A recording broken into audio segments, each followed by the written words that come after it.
por estar con nosotros esta mañana. Primero que nada, bueno, pues en esta película Guerra de Papás no es la primera vez que trabajan juntos. Sé que lo hicieron antes en The Other Guys. So, cuéntame un poquito cómo fue trabajar en esta ocasión de nueva cuenta juntos. ¿Qué diferencia hubo con esta otra película? Well, we had done a previous film called The Other Guys, which in español would be El Otro Hombres. We had Mark and I had a great experience. The movie was a hit and also kind of became a kind of cult hit with comedy fans, and it was just a matter of time before we teamed up again, and this was felt like the right opportunity to do a more family comedy. The previous movie we worked on was more of a buddy cop film, and this was a different kind of way for us to kind of team up again. What about you? Your experience, Mark? I actually had a blast working with Will. I hadn't done too much. I hadn't really done any comedy. I had comedic elements to some of the films that I had been in, but my first full-blown comedy was with Will and Adam McKay, and they just made me feel very comfortable. And I felt safe, and I could risk looking ridiculous and know that I would be protected. And then they asked me. When they asked me to do this movie, I just jumped at the opportunity to work with Will again because he's such a fun guy to work with, and we have great chemistry. Wait a minute, let's check this microphone. I think it's working now, right? Check it out.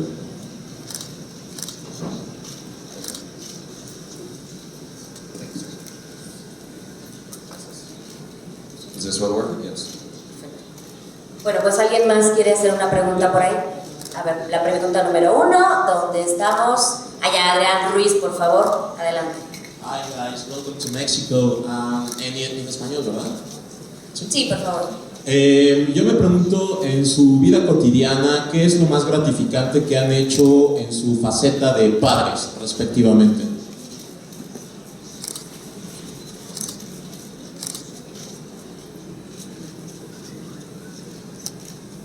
That's part of fatherhood. I think Mark and I share the same view. It's just, exciting to just be a part of our children's day-to-day lives. Even the most mundane action, like taking them to school and, coaching them, whether it be soccer practice or football or that sort of thing, just being involved in a day-to-day way, which is kind of the most gratifying. Yeah, I agree. Will doesn't have girls; he only has boys. So life's a little easier for Will, because at least my girls can be a bit dramatic. Just watching them grow. Well, yesterday was a very, very difficult day in our house. Our football team, the New England Patriots, lost. They won't be going to the Super Bowl, and my son was crying. He was inconsolable because last year we were able to go to the Super Bowl and watch them win, and we had big plans to go, and so they were very, very upset. So it was a hard day yesterday, but it's just so much fun, watching them grow and being there for them in a way that my parents couldn't be there for me. It's a wonderful thing for them. I also think watching their personalities grow, seeing watching them become different and distinct people as they grow up as well. Perfect. La segunda pregunta, a ver por ahí el número 2, Valentina, el número 2. ¿Quién da más? Perfecto. Berenice Villatoro, adelante. Hola, tengo dos rápidas preguntas. La primera sería, ¿cuáles fueron sus razones personales para hacer esta película? Y la segunda, ¿cuál sería la escena más divertida que les tocó grabar juntos? Gracias.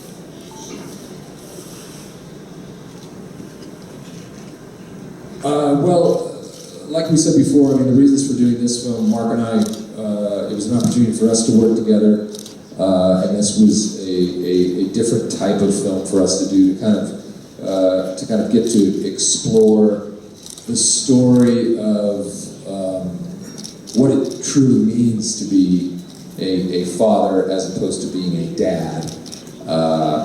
And also I don't think a comedy has really explored the story of the stepfather, which is my character, who's usually portrayed as kind of a bad influence. We kind of switched it up now, and at the same time, it's while there's a competition throughout the movie, the two kind of fathers learn to kind of co-parent and work together and stop acting like children and become adults and do the right thing for the entire family. In terms of which is funnier, I think there's just two different types of comedy. Yeah, for me it was a nice change of pace. I'd never really done a family film and a movie that my kids could see other than Transformers. And the opportunity to work with Will again. Like I said, we had such a great time working together. And I think people really enjoy seeing us together.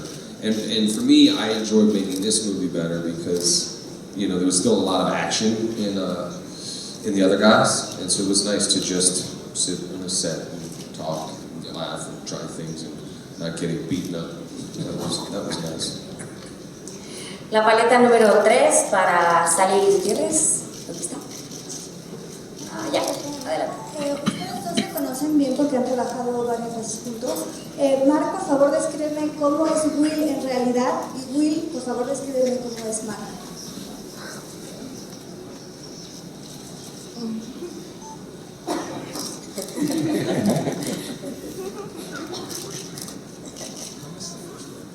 Well, I can answer the first part, and then you can answer the second part. Will is actually nicer than he appears on screen. He's just a sweet, kind guy, very thoughtful, family man. But I wouldn't cross him. I wouldn't cross him. There's one bit of advice that I can give about Mr. Farrell. I would say the same about Mark. Don't ever cross him. No. Mark, I don't know. I watch, I think Mark's story from where he's come from to what he's built as an actor, as a producer, as a business person is, I'm kind of a little bit in awe of him. He's always, working on these films that are, I don't know if I've ever seen Mark in a bad movie or give a bad performance. He's consistently great, and like I said, really enjoys spending time with his family and knows how important that is. But he's really not in that good a shape. I know he looks like he's muy fuerte, but he's actually quite weak. No le creemos nada, ¿verdad? La número 4, por favor, Alberto Rojas. Allá. Hola, ¿qué tal?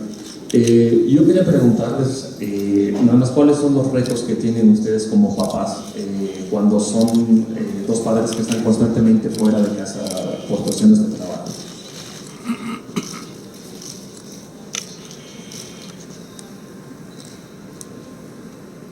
I think there's this perception that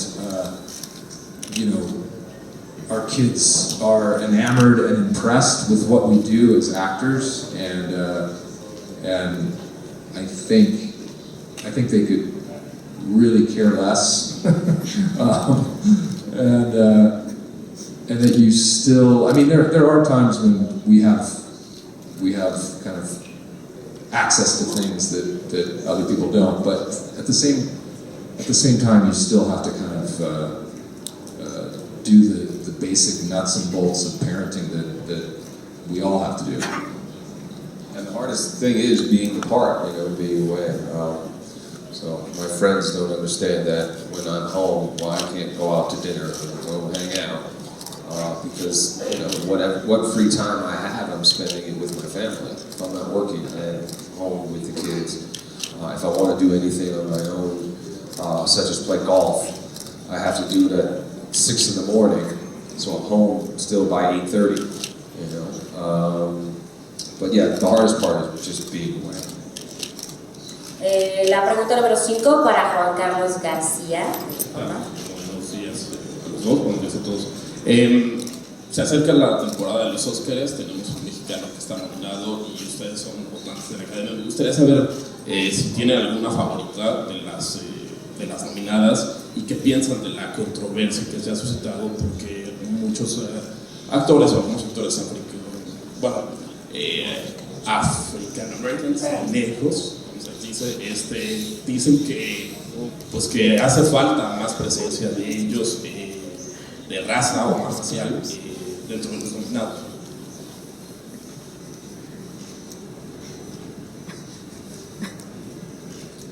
You know, in terms of the films, I mean, I'm very excited for a movie called The Big Short, which was directed by Adam McKay, who we did the other guys with. So I think we're kind of pulling for Adam. In terms of the controversy, you know, I think I know I'm boycotting because I'm not nominated, so I will not be attending. And that's fine. I don't care who bets me to go. You know, I mean, I think it's a slippery slope in a way. I mean, I think everyone in Hollywood, I think the studios have to be vigilant about trying to always search for projects that are, you know, ethnically diverse and that sort of thing. So I don't. In some ways, I don't think it's a fair question to ask the actors. I think you need to ask the studios. I mean, look, we're always pushing for more diversity. For me, as far as the films, I think, you know, there are many, many talented people out there, and a lot of times people don't get recognized. But, you know, you just got to continue to do the best work that you can. I certainly have never made a film in hopes of getting recognized by the Academy. If those things happen, fantastic. If not, you know, I've always made the films and looked at it as, okay, this particular company is investing in me, and I need to make sure that the movie can be as successful as possible at the box office, because at the end of the day, it is a business, and if my movies aren't successful at the box office, they're not going to allow me to work anymore. And there's a lot of people out there with a lot of talent that aren't getting the chances, that are, you know, black, white, Latino, Asian, you know, all these things, so we need to continue to push for more diversity. And I think the Academy has announced, you know, they're taking extra steps to try to diversify the voting body and things like that. So I think, you know, it's all being discussed, and you know, we'll see what happens for future, you know, nominations. Thank you for that. Colegas, entiendo que de pronto nos interesa conocer un poquito más cuestiones que no tienen que ver con la película, pero tratemos de concentrarnos un poquito más en Guerra de Papás para que ellos pues, nos sigan compartiendo lo que fue hacer esta película. Ahora Lorena de la Barrera, número 6 de TV Azteca, por favor. Gracias. Hola, ¿cómo le hicieron para convertir en comedia un tema bastante difícil para los niños, como es la separación de sus padres y la llegada de un padrastro a la casa?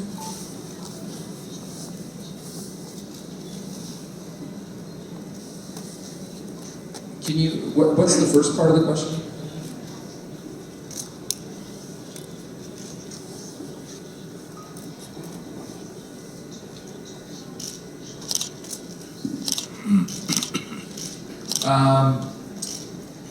Well, I think, you know, it was actually, you know, the genesis of it came from the original writer, Brian Burns, and this is really just a heightened version of his life. He was placed in this situation. His wife already had 2 children that he was, you know, becoming kind of the stepfather to, and he was constantly dealing with the biological father who would come in and out of their lives and somewhat create havoc. So we just thought that felt like it was a story that was hadn't really been told before, and just felt like it was fertile ground to be comedic, because we could, kind of show both characters' parenting styles and trying to win the affections over of the kids, and all of that was a nice backdrop to kind of create a funny movie. Yeah, for me, I mean, these guys have done a great job developing the script. I had come onto the film much later on in the process. It was already written and pretty much right there on the page. And I just love the idea of playing Dusty, and I love the idea of working with Will, and I love the idea of us competing in that way. And so for me, it was just something that worked on the page, and I thought it would make for a great movie. Bien, ahora la número 8 de Lucero Calderón, por favor. ¿Dónde estás, Lucero? Acá. Hola, buenos días. Quisiera saber si les ha pasado como la escena final, ¿no? Cuando ven que hay un papá como más guapo, más atractivo que ustedes, y cómo lidian con eso cuando obviamente van a la escuela con sus hijos. Y la otra, Marc, hablabas del ridículo, mencionabas ese término. Me gustaría saber, te conocemos como más en papeles dramáticos, ¿cómo lidias con eso o cómo manejas en set la cuestión del ridículo, de hacer escenas chistosas, pero que al final de cuentas rompen un poco lo que venías haciendo? ¿Cómo lo manejas? Gracias.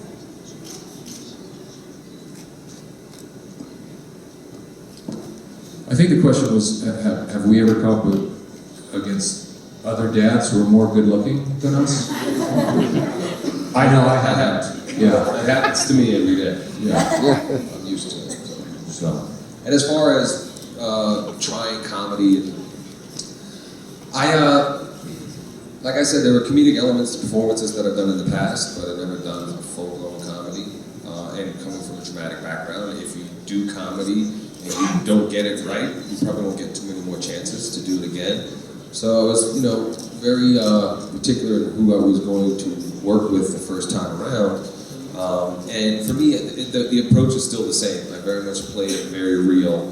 Usually the circumstances are pretty crazy, so that allows an opportunity to create the humor. But as soon as I met Will, it was probably about 5 minutes into the conversation where Will and I and Adam McKay were having dinner, and I said to them, I'd like to do the movie. And they were like, well, we haven't even ordered, we haven't talked about the movie yet, we don't even know what it is. And I said, I don't care, I want to work with you guys. And they said, okay, and then they told me the idea, which I loved for the other guys. And then, 3 months later, we got the script, and 3 months after that, we were shooting the movie. So, it just kind of happened like that. Bien, ahora la paleta número 9 de Jonathan Sánchez.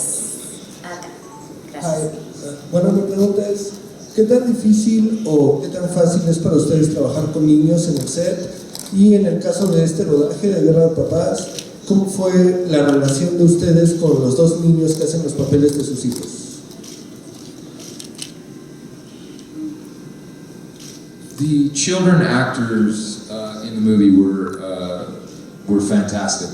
Sean Anders, our director, he kind of painstakingly auditioned a number of kids to kind of find the right fit, because it can be hard in Hollywood in the sense that a lot of child actors have already taken acting classes, and they're kind of their mannerisms are already kind of practiced, and you really want kids who are just being as natural as they can be.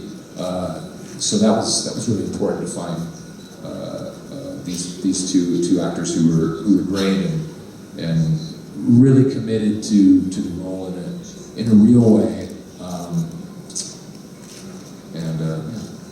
They were sweethearts, and they were very excited to be in the movie, and just having a lot of fun, but also professional. And it was nice. Now, who knows? We may see them.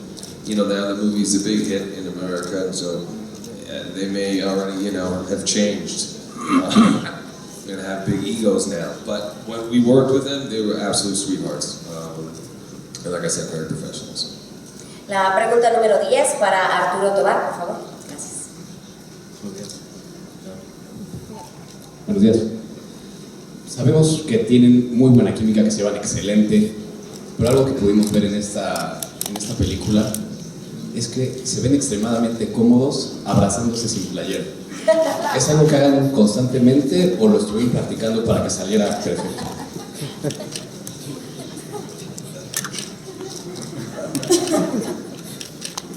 know, I don't normally like body hair either. Will's very hairy, but he smells very nice. He's clean and warm. So I love to embrace Will as often as possible. I remember the first time we were riding on the motorcycle, and I was holding on to him, and I was like, I remember I had to do that in the movie Ted with Sam Jones, who played Flash Gordon, and he didn't smell as nice as Will. And he had a spandex suit on, so it was very awkward when we were riding that like space jet ski. It was smelling. Yes. Yeah. Spandex. I didn't say it, you did. No, I said the spandex. Oh yes, the spandex was smelling. I don't know. The texture is not quite the same, but I was riding on the back of the motorcycle with Will, and I was smelling his hair. I was like, wow, his hair smells really nice. And I guess he puts Moroccan oil in his hair. So if you can get a chance later, smell his hair.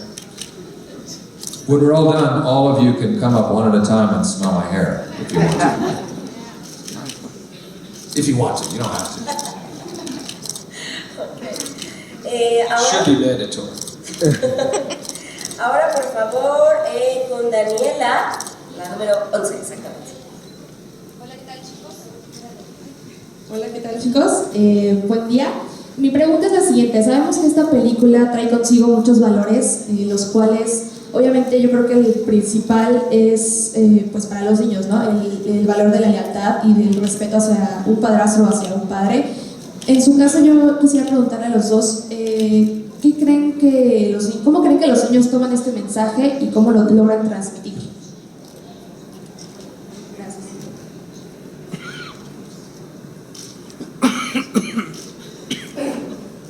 How do I get the message? I don't know.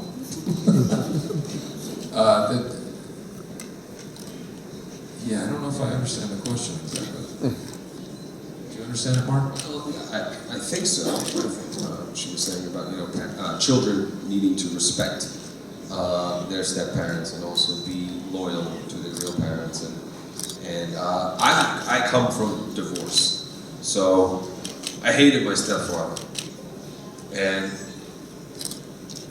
he was a piece of crap.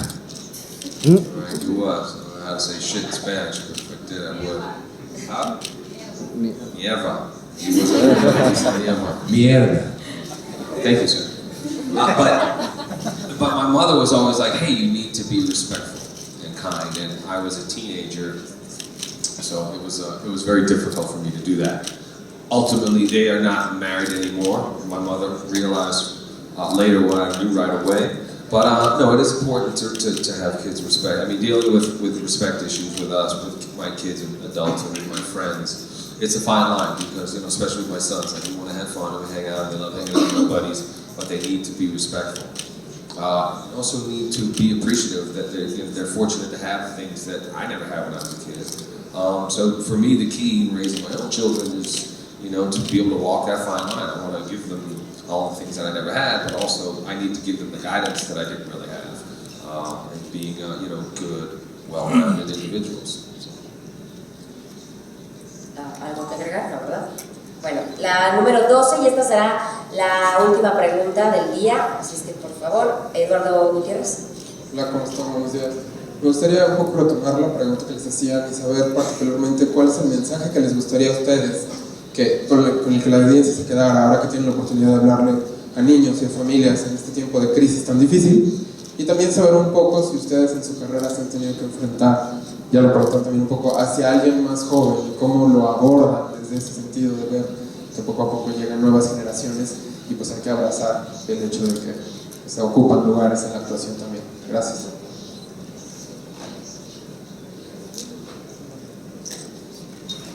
You look perplexed again. Yeah, I'm perplexed. I don't understand that question either. Have we faced... Something? Could you repeat the question? Con el micrófono, por favor. You have the chance now to speak to families, to children. We are in so many crises. So there's any kind of message that you wanted to send to them And also, if in your career, do you feel in any time that you face someone younger than you, how you manage that when you realize that the new generations are coming to Hollywood? We just wanted to make a funny movie.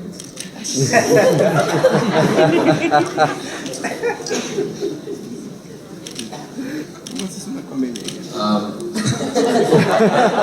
on, you can do it. Yeah, I mean, it's not, you know, it's really a movie that's kind of taking advantage of the fact that families are changing, and that, you know, there's obviously a mother and a father, which is the traditional family, but now can be step parents and, you know, same-sex parents and all that sort of thing. And so we're you know, I think it's just kind of capitalizing on that, and in the end, you know that it doesn't matter what form your family takes in terms of and how many different types of parents you can have, as long as you all work together, you can be effective in terms of parenting and providing kind of a household that's secure and full of love and you know, helpful to the children. Yeah, for me, I mean, you know, the second half of the question, you know, constantly just trying to lead by example. You know, I go out there if I want to accomplish something, I know the only way to do that is by working and working hard. I come from very, very poor background, and you know, I was able to accomplish a lot of things by really working hard. And so, you know, without any real formal education, training, and acting, any example to follow as far as people paving the way for me. But, you know, I had dreams and aspirations and goals, and I worked hard to go and accomplish them. And I encounter a lot of younger actors and people that come and ask me for advice and things of that nature. And for me, it's about the work, you know. But, you know, certain people are in it for certain reasons, you know. Certain people are in it to have, you know, financial success. Other people want fame and notoriety. Other people want acclaim and awards and those things. And for me, it's always about the work. And it's always about working hard and being a good example on a personal level. If I can overcome the obstacles and adversity that was in front of me, then certainly anybody else can do it with putting in real time and effort and energy and commitment. So,